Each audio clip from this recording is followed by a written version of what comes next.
Hey, do you know what's worse than finding a worm in your apple? Finding half a worm in your apple! Hi, my name is Jeff, and I'm a recovering jokeaholic.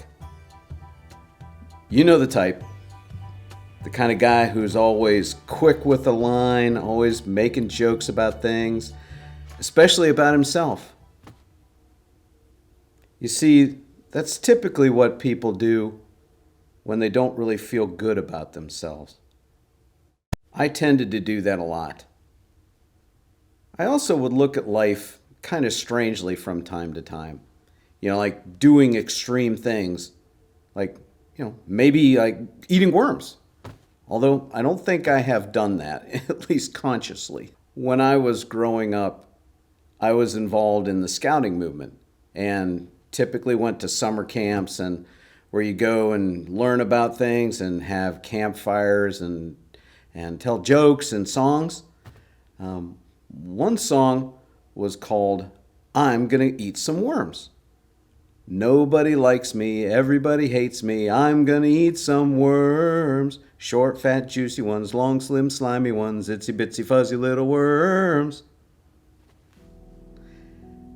The first line of that goofy little song could kind of sum up how I felt my life was during my school age years. I really felt like people didn't like me, and that much like George Bailey in It's a Wonderful Life, felt like maybe life would have been better if I had not been born at all. There's a couple reasons for that. One was that my dad, while I was growing up, was in the Air Force. And unlike a lot of other kids where they had carefree time to go out and play with their friends, I didn't have that because we moved around a lot. So it was tough, growing up that way. Another thing was, as I was growing up, I was a rather chubby kid, or I'll just say I was fat. That kind of made it an easier target to, have people pick on you. And that is kind of rough, especially when you're going from town to town trying to make friends. And after a while, you just keep hearing all of the lies that people tell you about, you're fat, you're ugly, you're fat, you're ugly. Well, eventually, my dad got out of the Air Force, and we ended up settling in Mount Vernon, Ohio. I thought, finally, I'll be able to have a normal life. Unfortunately, that cloud that had been hanging around me just followed me. It's kind of amazing how, kids can be cruel no matter where you are. And the same taunts happened over and over and over again. And eventually that lie that you keep getting told, you tend to start to believe it. And I still wondered, maybe my life would be better off if I wasn't even here. Nobody would have to worry about me.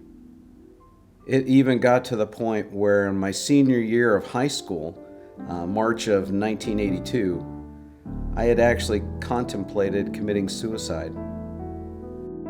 If it wasn't for the loving family that I have and a few close friends from high school that God brought my way, I might not even be here right now telling you this story. But as with life in many ways, we have to keep pushing on. So what was next? Of course, going to college. I went to Ohio State to study architecture. Unfortunately, it has a way of isolating you by going to a completely new place. And that cloud that was following me was still there. I still had these feelings, and I was sitting between the roots of a tree on the oval at Ohio State, just contemplating about my life, when a young man named Pat came by and just started talking to me. At one point, he asked me an interesting question.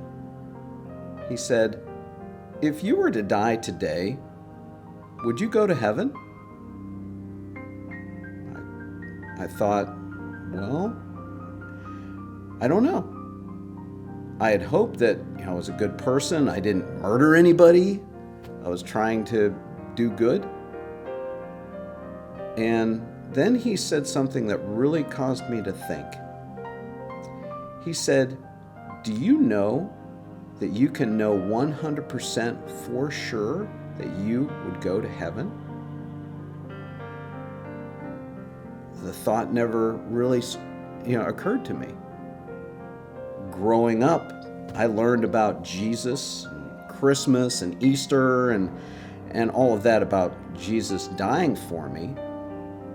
But I didn't know that you could know for sure, 100%, that you could go to heaven. Well, we finished our conversation and had a few more pleasantries we exchanged, and then he left. A couple weeks later, Pat and my now best friend Paul invited me to go to a presentation called Mankind on the Brink. It was interesting.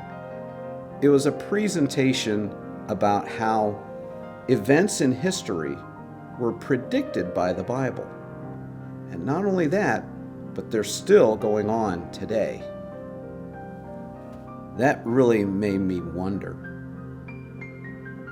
And again, they asked the question, do you know that you can know 100% that you're going to heaven?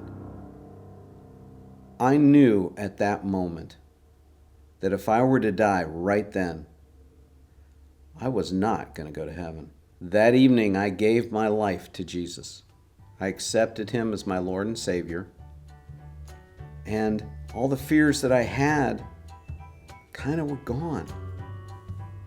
The only thing that I needed to do was to accept Jesus' payment for my sins. Nothing I could do would get me to that point. And so today I am a Christian. Now, I would be lying if I said that I still, that did away with all of my problems, all of my issues, and the feelings that I had from those past memories of being picked on and feeling like I'm inadequate and I'm not worth anything. But this much I do know, is that every day since then, God has been with me. And I know that God says in his word that I am fearfully and wonderfully made. And so are you. That's how God views me. That my value comes from him. Why did Jesus die for me? Because he thought I was worth it. And you know what? You're worth it too.